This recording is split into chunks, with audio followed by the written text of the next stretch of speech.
Uh, Good afternoon, everybody. Good morning, Dr. Ohao Chen from University of Leeds in UK. How are you today? Yeah, good. Good. Thank you. Thank you for your availability giving talks to my students regarding publications. And we all know here that your publication is amazing.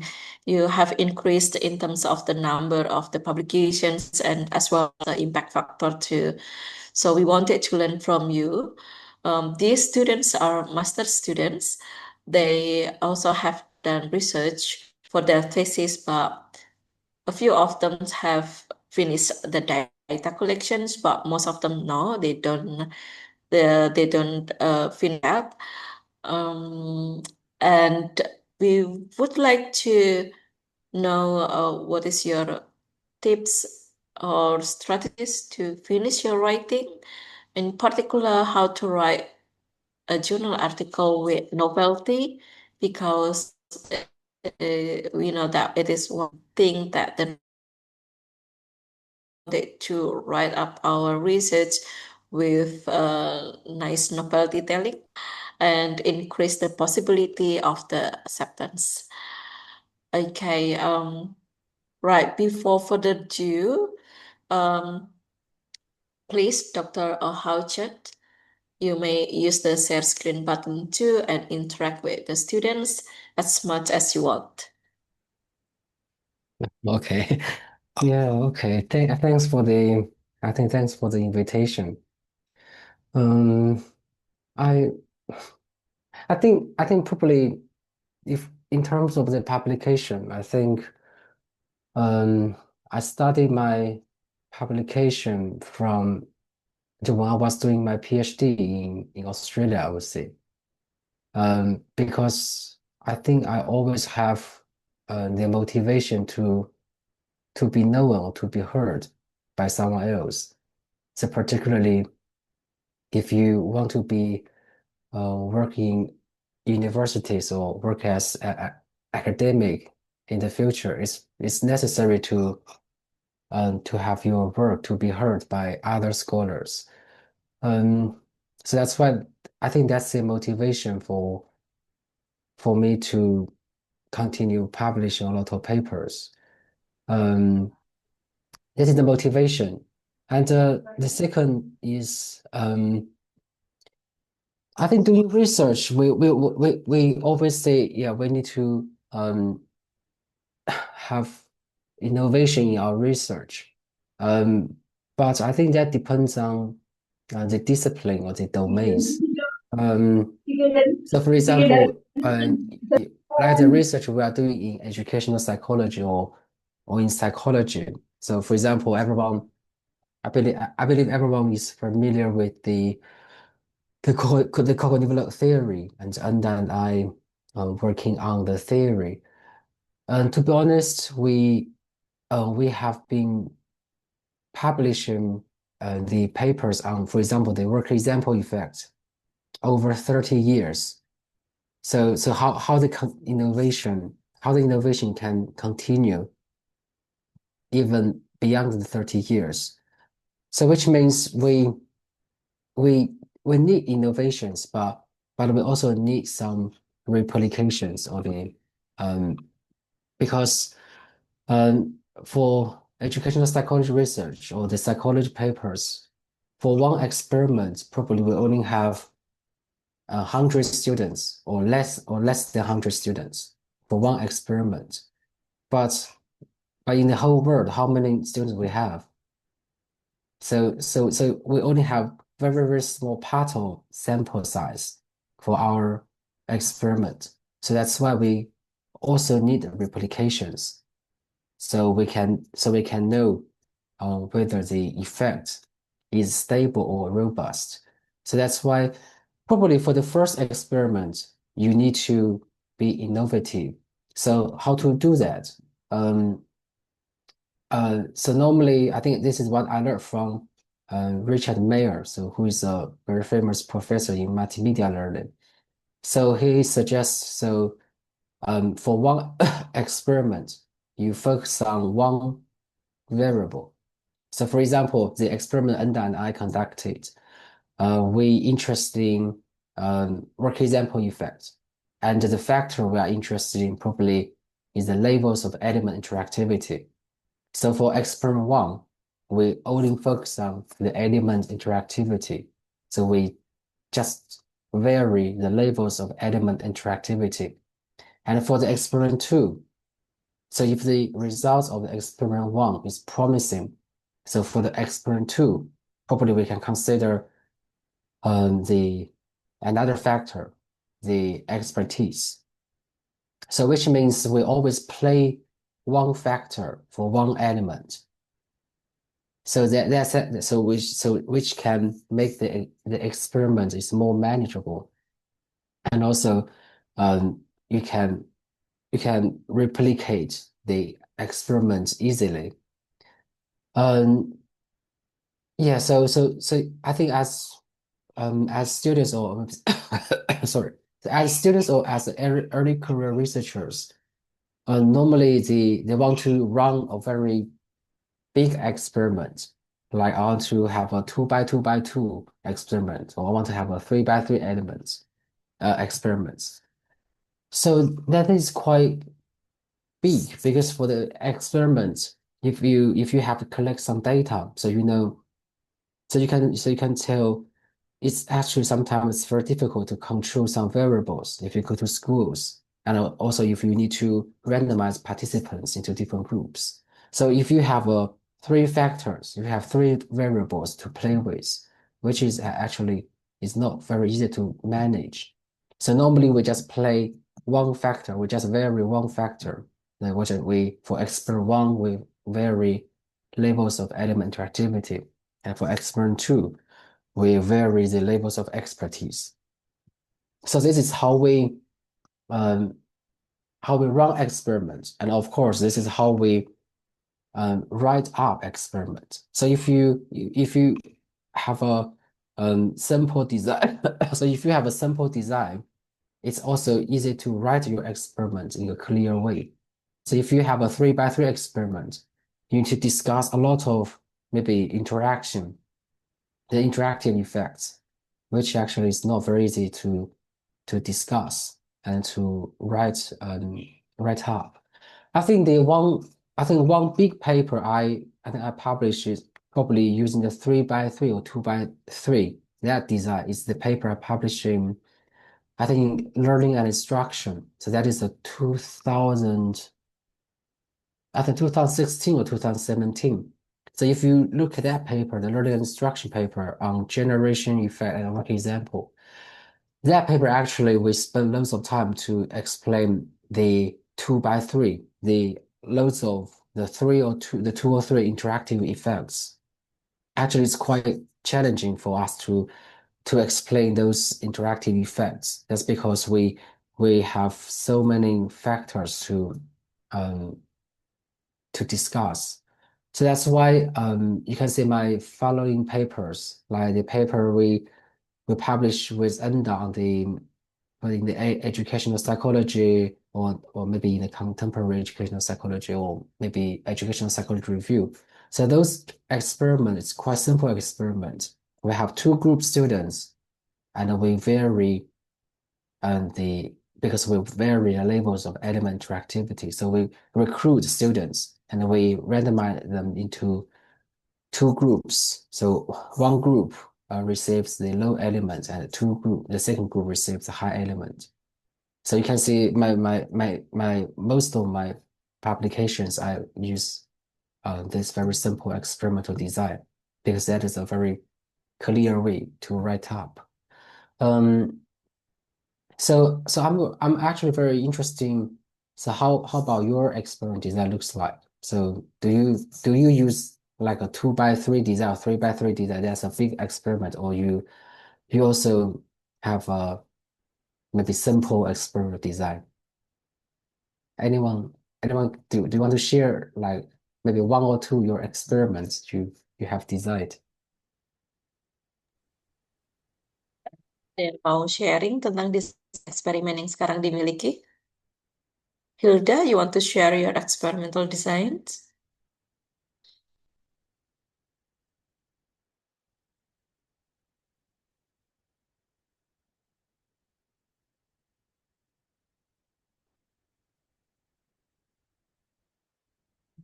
You are unmuted.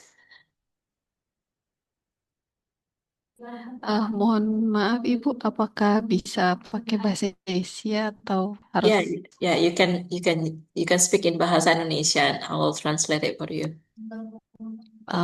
Oke. Eh, Thank you Ibu atas kesempatannya. Sebelumnya saya izin keluar sebentar karena sementara lagi di kelas. Oh, Mohon oke. maaf. Ya Ya, udah nanti aja. Um, she needs to speak louder because he was with others. Ada yang lainnya yang mau cerita tentang desain eksperimennya? Risma, are you there? Risma? Enggak ya. Boleh bicara bahasa Indonesia.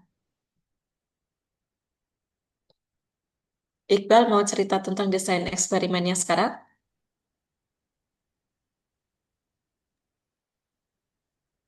Untuk sekarang belum Ibu. Belum. Okay. So he just said that he ya, hasn't decided yet. ya. Okay. Yeah, Hilda, please. Oke Ibu, mohon. Iya, baik Ibu. Terima kasih atas kesempatannya.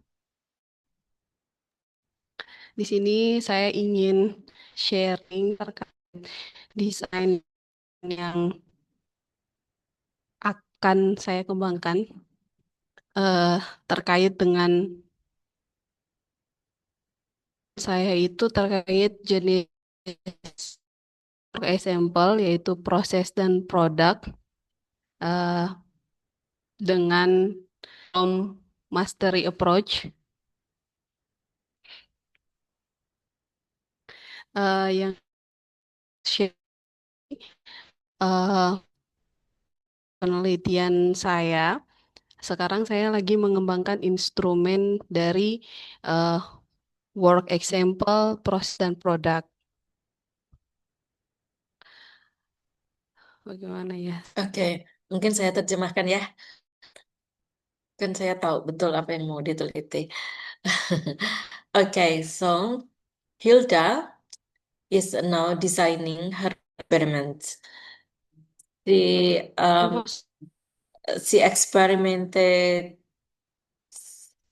She's experimenting. Am I audible? Suara saya bisa terdengar nggak, Iqbal? Bisa Mas ya, Ibu. oke. Ya, berarti ini yang putus-putus Hilda ya. Iya. Baik.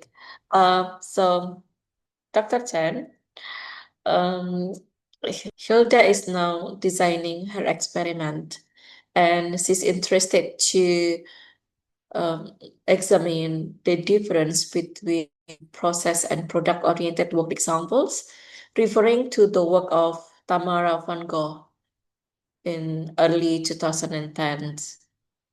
Yeah.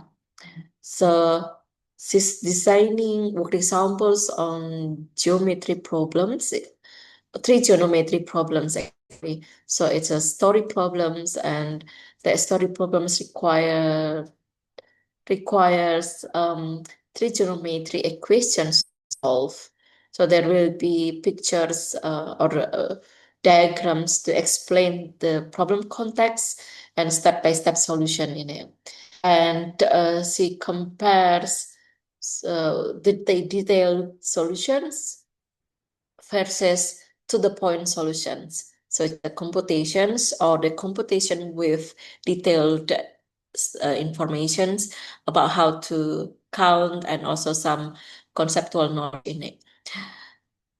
And she compares that. So actually, she tries to repeat the evidence that Tamara found. It is more beneficial than product oriented for novices. But something that she's like wondering, and me too, that how much detail we put in the work examples is like really depends on the problem questions, on the problem context. We really cannot replicate as much detail as the work example in the Van Gogh's paper. You know that in her paper, it is explained a work example with process oriented, where there's a troubleshooting in electrical problems with so much details, and we try adding as much as detail. However, we still have to adapt the details according to the problem complexity. So in general terms, we try to replicate the findings, but we still have the same hypothesis, but do not really know the detail will be how much detail is actually needed in the process-oriented work examples. So that's the first experiment that she's trying to do. And following the experiment, she's uh, we would like to test whether adding motivational prompts in the process-oriented work example will actually increase the effectiveness of the work example. Motivational prompts is like a verbal persuasions, but in written persuasions written at the beginning of the work example, like directing or asking students to encourage themselves that the process-oriented work example has more informations and it will help you to understand deeper how to solve the problems. And while in the product-oriented work example, similar prompt is also added, but the prompt is by studying you can understand how to solve the problem, something like that. So we want to see whether the motivational prompts will increase the effectiveness of the worked examples. So that's her design,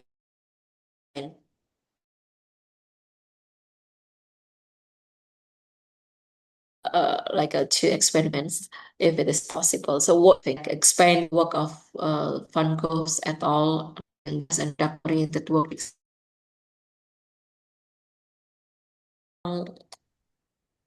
Yeah. There are students who have finished their thesis and about to write the results. Mm.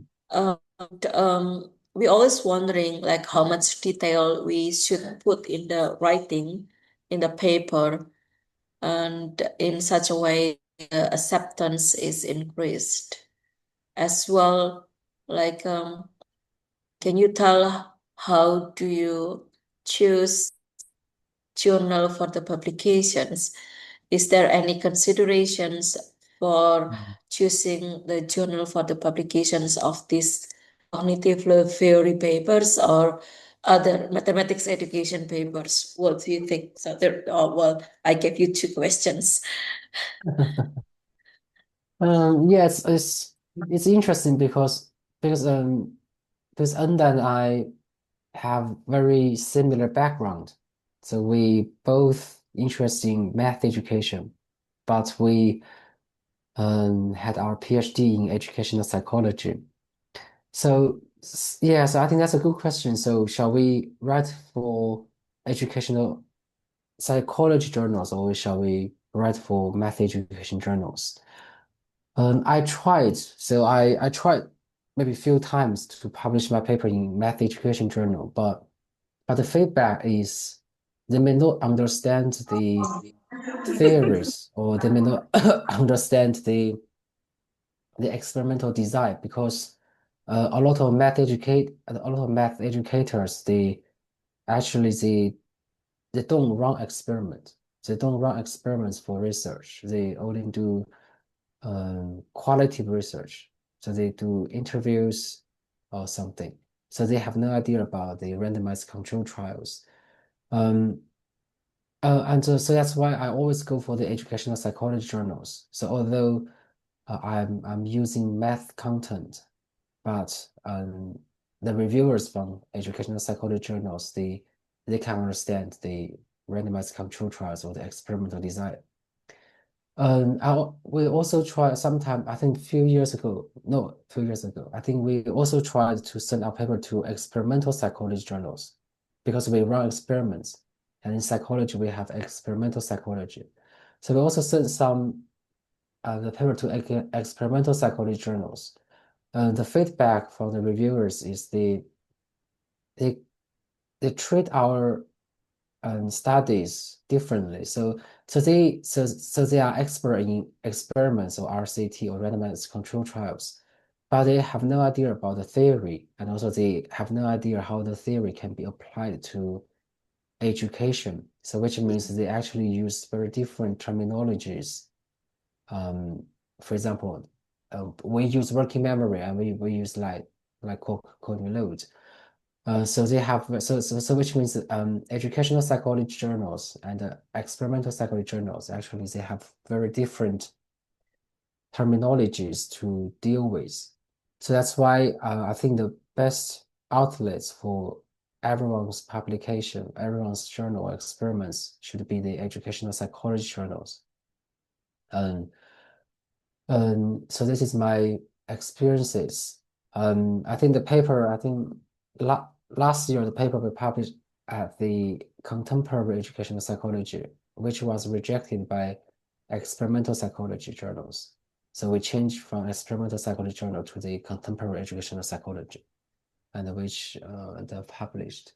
And how to write papers? That's a good question because writing journal papers actually is pretty much like you are going to write a story. You need to use plain language, and also you need to have a very persuasive language to the readers. Because if you can write something attractive, interesting, so for example, you can write a story very attractive and interesting, your reader will accept your stories. So I always write every detail I know, so particularly the methodology. So when you are going to run your experiments, you need to write everything about your experiment, and then you may trim what you have written, because the methodology is the most important part for high impact journals. So high impact journals, um, they always scrutinize the methodology parts very seriously.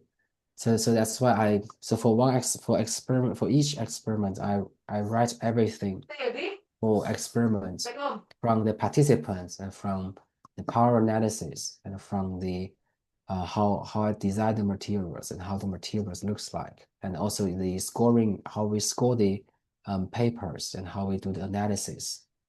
So which means you need to show every detail of your experiment. Yeah, so because the reviewers they need to know the findings can be supported by your design. If you don't provide a lot of details of your experiment designs, the reviewers may not able to judge whether the design can lead to the findings. So that's why you need to make sure your experiment design is rigorous, and also you need to provide a lot of details to make sure reviewer can understand your design, and also they are persuasive. So that's why writing a journal paper is like a writing story. So I think this is the core part. This is the core general idea. So when you start writing a journal paper, you think, okay, I'm going to write a story for my readers, because the readers for journals may not always be expert in your domain. So maybe some readers are math educators, they may read the cone-below theory papers. So you need to make sure your writing is clear and easy to understand. So this is the core part. So if you read John Swaller's paper, so if you read John Swaller's paper, you can read it. He always use very easy language to write his paper, and also he always show a lot of details and to explain the ideas in his paper. Yeah, so we don't need to use a lot of jargons.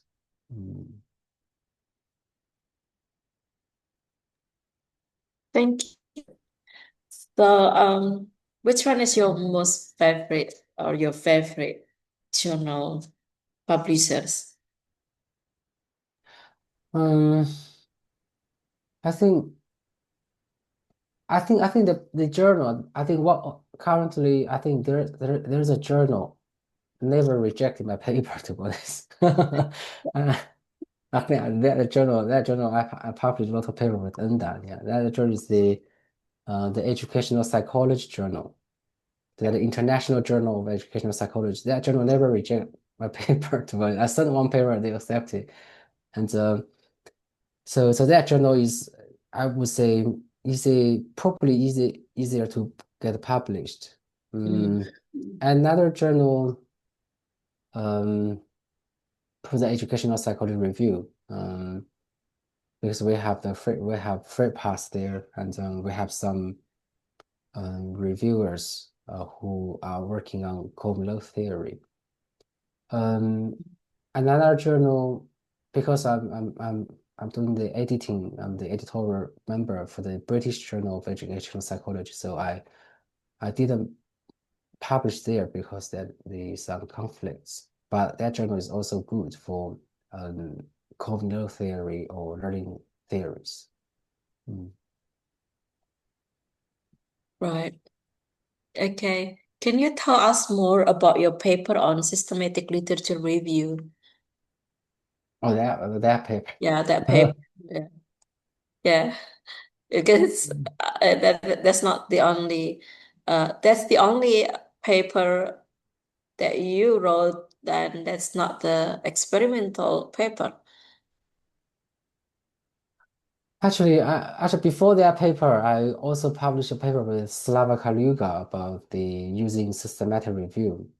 I don't know whether you know that paper or not. That paper was published at the, I think, European Journal of Psychology of Education.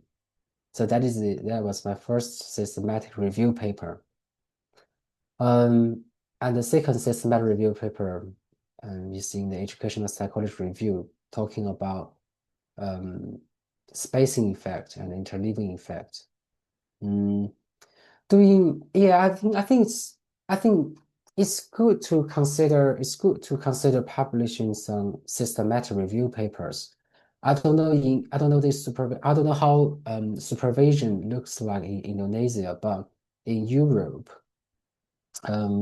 the PhD supervisors are always encourage students to do systematic review before you are going to run experiments.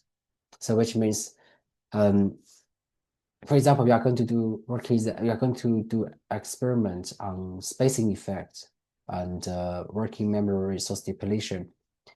The supervisors from Europe, they always say, okay, please do a systematic review on this topic. And then they are going to design experiments and run experiments.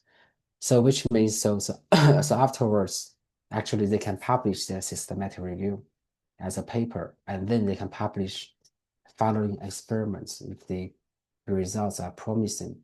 So this is how the PhD supervisors from Europe were doing. I don't know how the supervision looks like in Indonesia. What is actually a systematic literature review? What's the difference with review papers from the other theories or the other writers? And is it possible for beginner to write that kind of review, especially on how to write the novelty of the paper. I think the systematic review, you need to find it's quite challenging to do systematic review. I think firstly you need to have an idea. So for example, you want to write a systematic review on work example effect. But actually, there are already when we already have paper published on the work example effects, the systematic review. So to find a different angle, so probably you can think, okay, I'm going to publish a paper on systematic review using work examples and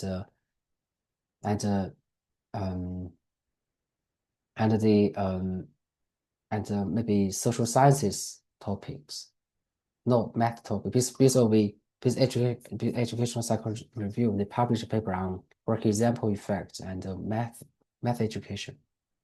So probably you can think, okay, I'm going to write a systematic review on work example effect and maybe the arts or maybe design. So which means you need to find a very different angle to write the systematic review. But I don't know it's possible or not, because if you are going to write a systematic review, you need to have a lot of papers already. So if you only have 1 or 2 paper published in this topic, it's not possible to do systematic review. So that's why you need to have a lot of papers already published on this topic, and also need to consider a different angle to publish the systematic review. So for example, the systematic review we published on spacing effect and interleaving effect, we suggested a innovative idea to distinct the two concepts, two effects. So that is the innovative idea, because spacing and interleaving, there are a lot of papers on the two effects, but we propose, okay, we want to use probably the animal interactivity or use the breaks, use the resting to distinct the two effects. So which means you need to have an innovative idea how to structure the paper. But also need a lot. You need to have a lot of papers already for this topic. So it's just the matter if it's not easy. It's not always easy to write. It's not easy if looking at that the possibilities like that. Did you say that we should have publications already in the area before doing the systematic review? Yeah, because you couldn't do systematic review with only 1 or 2 papers. Right. So work examples, we have maybe thousands of papers. That's okay for systematic review. You just need to have a different angle to narrow down the papers, to narrow down the number of papers. Yeah. What I mean is that, for example, I have done research. I haven't done research on effect, and I'll write a systematic review on that effect. Would it be possible? Which effect? I didn't get For it. example, I haven't done expertise reversal effect of things. Yeah, I haven't done that effect. I mean, I haven't done research like experimenting about expertise reversal effect. Like varying the work example study or the collaborative learning studies that I have. Is it possible if I write systematic literature review on it? So firstly, as far as I know, there is a systematic review paper on expertise reversal effect. Already. That paper So will be. it makes it difficult to write the novelty, right? But you can consider, for example, that paper will be in learning instruction. So that paper on systematic review on expertise reversal effect. But you probably can bring in the collaborative learning. So that is the angle you can consider. Yeah, but I haven't done research on that too. I haven't tested the expertise reversal effect on collaborative learning. Yeah, so which means you need to run experiments first Or and yeah, then do a systematic review. Because I think I forgot who said, I think probably is the probably the I think Jordan Maribon, I think he said, I think someone was asking him, um, he run a lot of experiments. So someone asked him, so do you think experiments are theories? And his response was, individual experiments are not theories, but the systematic review or review paper actually are theories. So which means we need to run experiments and then we need to synthesize the experiment as a theory. yeah. It means that you have already done research on that topic before looking or looking more detail from one point of view by using the systematic literature review method. Yeah, like the working memory resource depletion effect. We don't have so many papers. It's about we have 10, I don't know how many papers we have already, 10 papers or less than 10 papers. So Yeah. for that topic, probably we couldn't do systematic review. There's only 10 papers there since 2018. Yeah. What is minimum? Is it like 30? No minimum, and I don't think there are minimum, but if you want to publish the systematic review, for example, in educational psychology review or maybe some other journals, the initial search is to thousands. So the initial search needs to be thousands papers, and then you use your criteria to maybe remove some papers. Right. Have you ever considered publishing in a journal with lower impact factor, like low tier? Yeah, so I think I have one. I only have one paper in a very very low journal. I think maybe But the have you ever lower considered ranking. that, like, you want to have a fast publication, so you want to like select easier journals? What do you think? Which I is more important, the impact factor or the uh, the uh, the length or the time of acceptance? I think so. I don't know. This is because I don't know that is influenced by Zhong or or something. I think he is always suggests us to encourage us to aim for the high impact journals. So firstly, I always go for those journals. So the educational psychology review, or maybe JEP or BJEP or those contemporary educational psychology. So those top journals, because you can attract more citations, and also it's easier and quicker to be known by others. But I think for lower ranking journals, I don't know. I don't think you, for example, you spend a lot of time on this paper and then you send the paper to maybe Q4 page, Q4 journal. For what? So you spend a lot of time, you definitely need to aim high. And also if you send your paper to the top journals, the feedback from reviewers are very valuable, even though your paper is rejected. So you can use the comments maybe for a lower ranking journal, maybe go for from Q1 to Q2. So normally I think Q2 is my minimum, is the lowest, is the so I think Yeah, I think I only have one paper probably uh, lower than Q2 because that topic is not my area. So I was collaborating with someone else. Yeah. If you remember, that paper is in Cakrawala Pendidikan, that one. Yeah. That's yeah, you help us to have foreign author Oh, in yeah. Cakrawala Pendidikan. I think that's the one that okay. So Q2 is minimum. Yeah.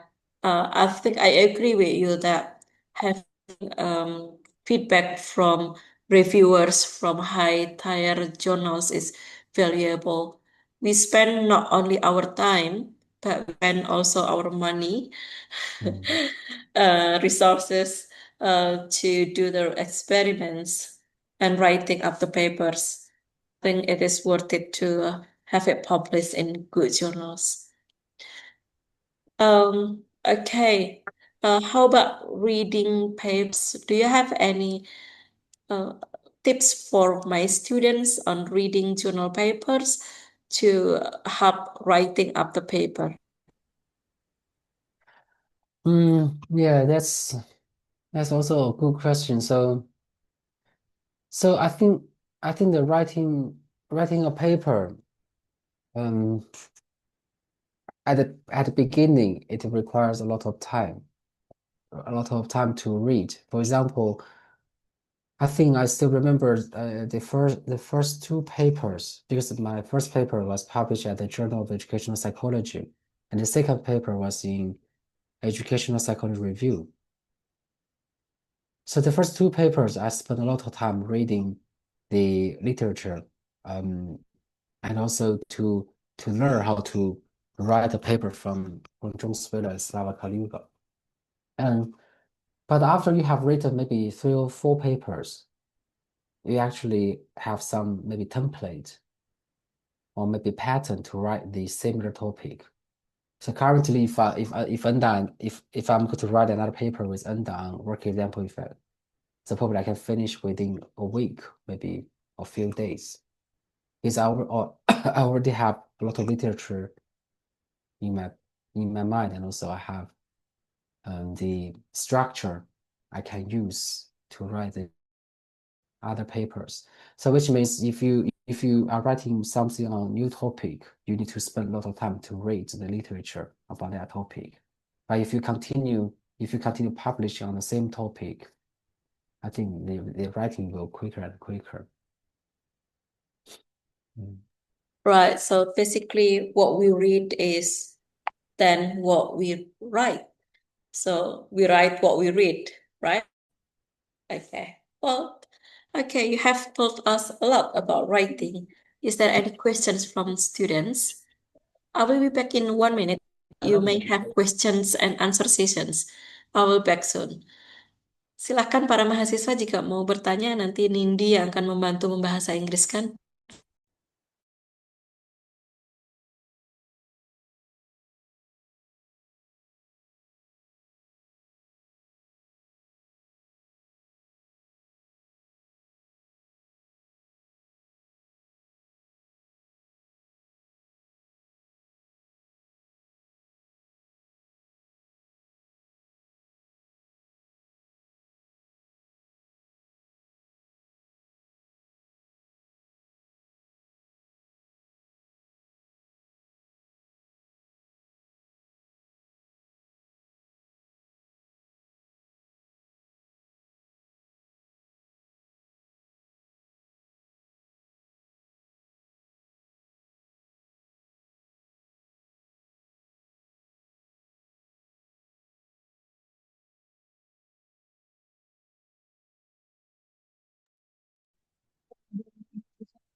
So there is no question and answer session. There's a questions from Hilda on the chat room. I'll read it in English for you. Sudah dibahas. Belum, Bu, baru aja muncul chat ini All satu right. menit yang lalu. Okay, so you have a questions, my student, Hilda. In your experience, Dr. Ahan,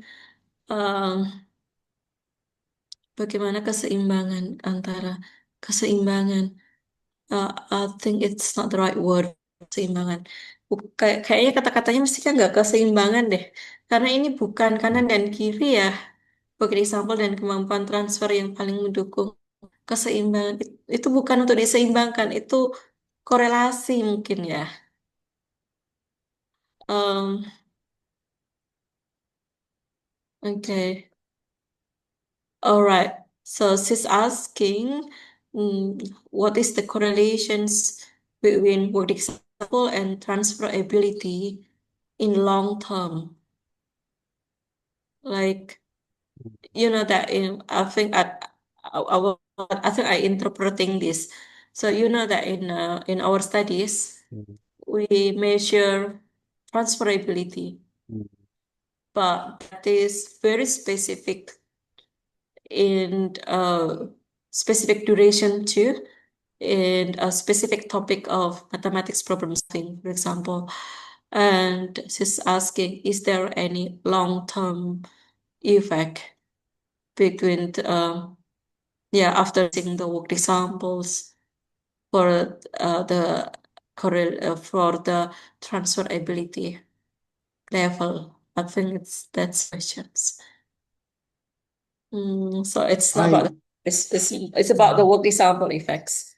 What do you think? I think I don't know how stable I don't know how stable we can find the transfer effects using work examples. But yeah, I think you can try to design some transfer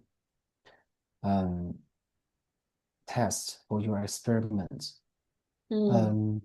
Because work examples are very domain specific. So transfer actually requires something, but if the near transfer is fine, but far transfer is quite challenging. Because you design work examples to teach a very specific skill. For example, in mathematics, if you use far transfer, I don't think that works.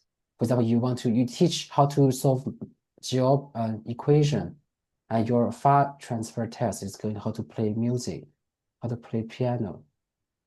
So this kind of far transfer I don't think work, but near transfer may be working. That may be working.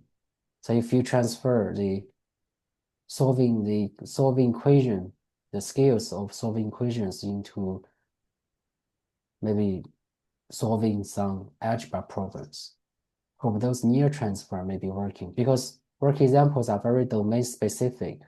We design work example to teach a very specific skills. So that's a challenging for transfer using work examples.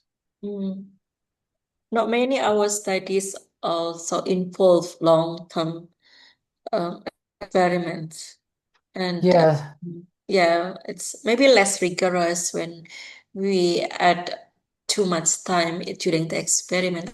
Well, we might think about that. So I think it's also interesting to see if students use work examples in long-term duration, whether they still have that transferability. What do you think?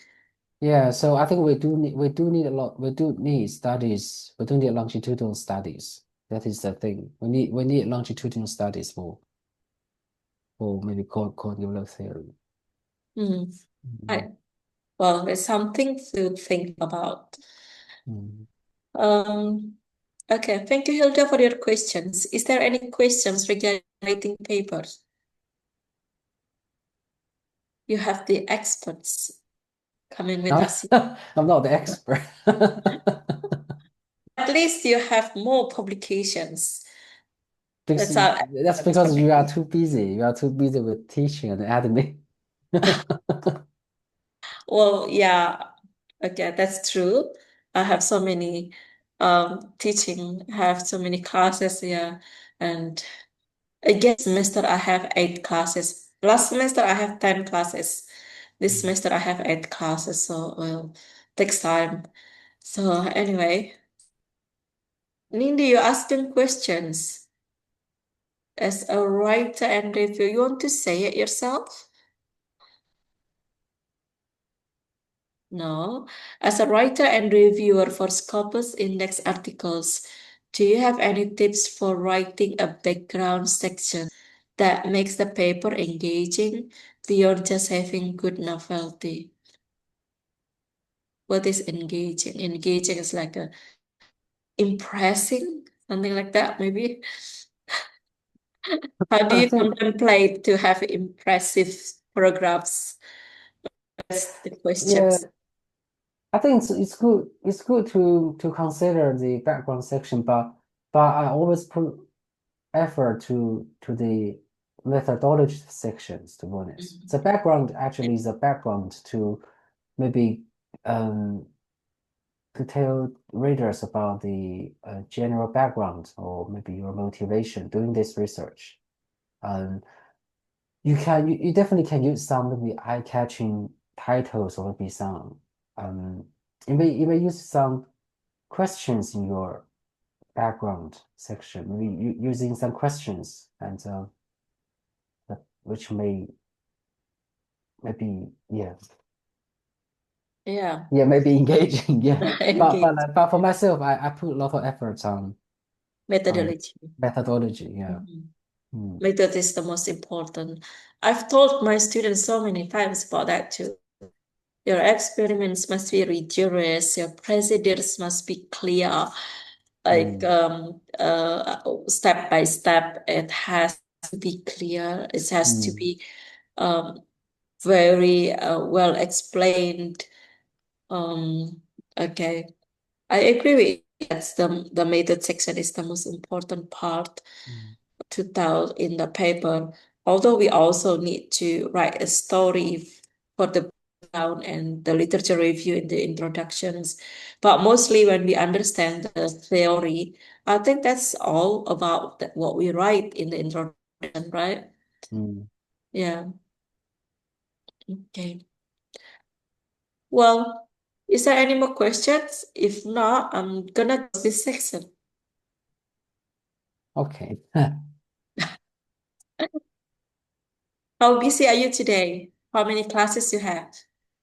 I think we have another question. What's the most challenge for You cannot publishing? leave yet. How many classes you have this semester? I only have one One class. class. All right, good. So, okay, here questions from Furstian. What is the most challenging aspect of publishing a journal article, and what should we pay attention for as beginner authors? Some writers suggest omitting certain parts in the writing style to make the manuscript more compact. I think the first draft always write as much as you can. The first draft you maybe write everything, and maybe the second draft you may consider combine something or maybe remove something. But as I said, I think it's challenging for the new writers. You need to read a lot of literature, and also you need to uh, think how to write a good story. So use plain language, so language that is easy to understood. Yeah. Using plain language. Mm, All right. okay. To do, and for that, you should do lots of literature review. So your To read, background yeah. knowledge is Mm, sufficient to tell story, and that will be naturally engaging if you tell something based on the theory, based on the literature review. Mm. And at the beginning, we should write as much as we can. Mm. Dr. O'Houchen just said that it is easier to cut Yeah, not easy to add on. words than add more words. Mm. Just throw as many words as you can, and later, after the writing phase, and then later on in the editing, you can make them compact, like yeah, more words. So it makes it would be easier rather than you got to add more words. Okay. That's a good question, Christian. I'll let him leave if there is no chance. Okay. I think it's very happy to, yeah, it's happy to have this opportunity, yeah, to Right. to have some discussions on journal publications. Well, as you know, my students are shy. Yeah, I agree. The more you read, the more you can write and a good and engaging text. I agree. The more you read, the more you write. Yeah.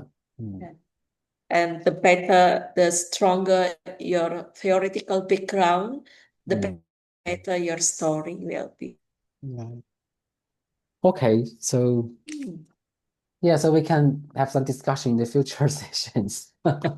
Or maybe, yeah, maybe probably 2027 for the conference in Indonesia. So Yeah, welcoming you, but they probably already graduated at that time, 2027. There will be new students. Okay.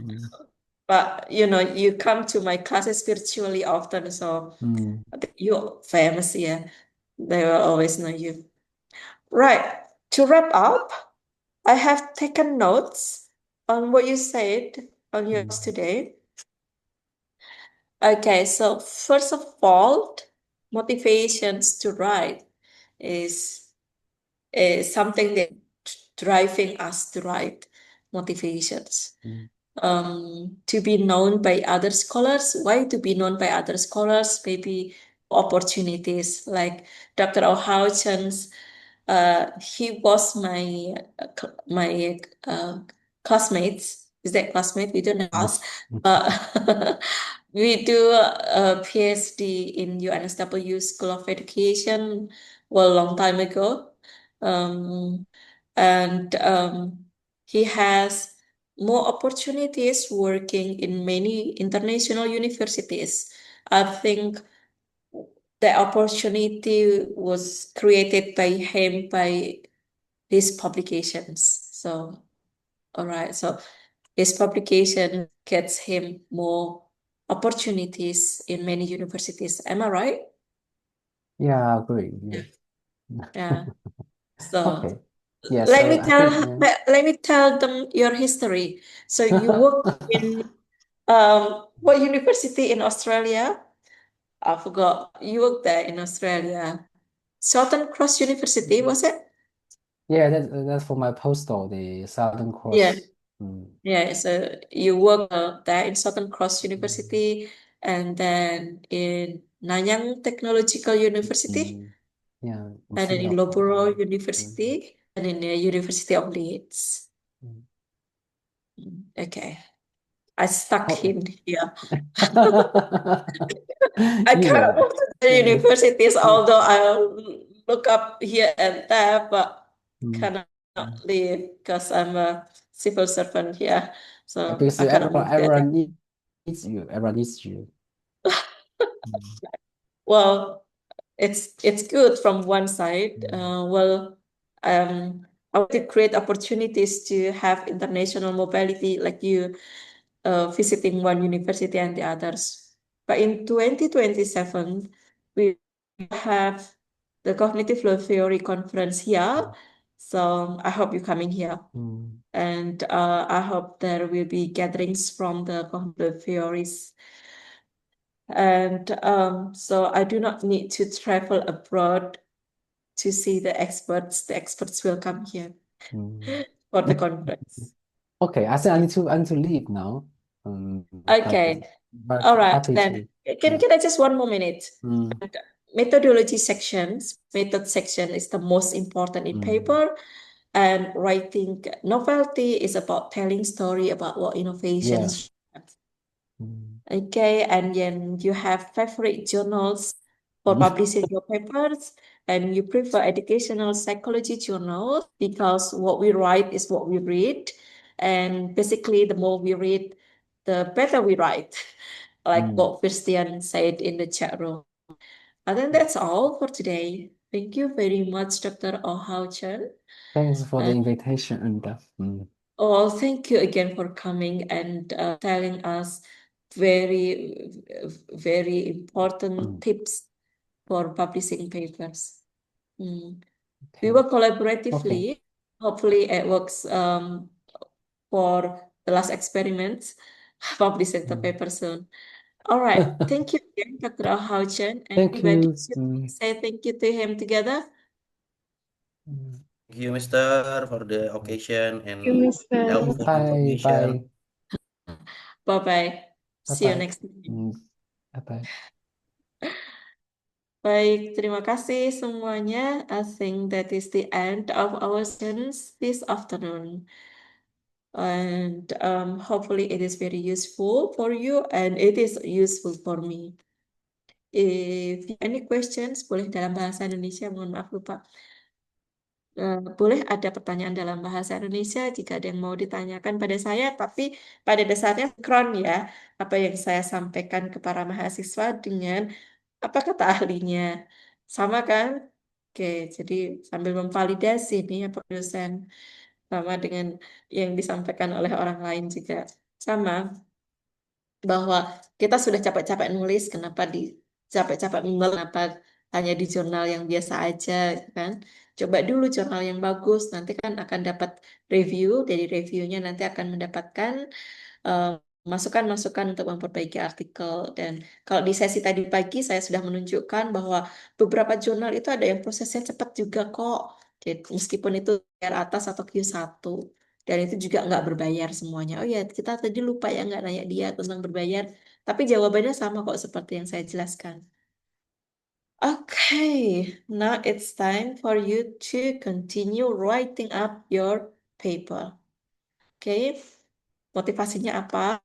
Motivasinya mau cepat lulus boleh. Motivasinya mau membuat opportunity baru di masa yang akan datang dengan hmm, kurikulum vitae-nya ada publikasi di Scopus Q1 gitu. Seperti Dr. Ohauchan itu kan dia pindah-pindah universitas untuk bekerja. Kalau saya PNS, jadi nggak bisa pindah-pindah. Seandainya saya nggak PNS, saya ingin cari universitas yang berkelas dunia seperti yang dilakukan teman-teman saya kuliah dulu. Dan caranya itu punya publikasi. Cuma publikasi internasional. Jadi international mobility is not something like outreach yang nggak bisa kita sentuh. Kita hanya nulis artikel, punya publikasi yang baik, bereputasi, itu sudah jadi modal untuk mencoba masuk ke universitas berkelas dunia.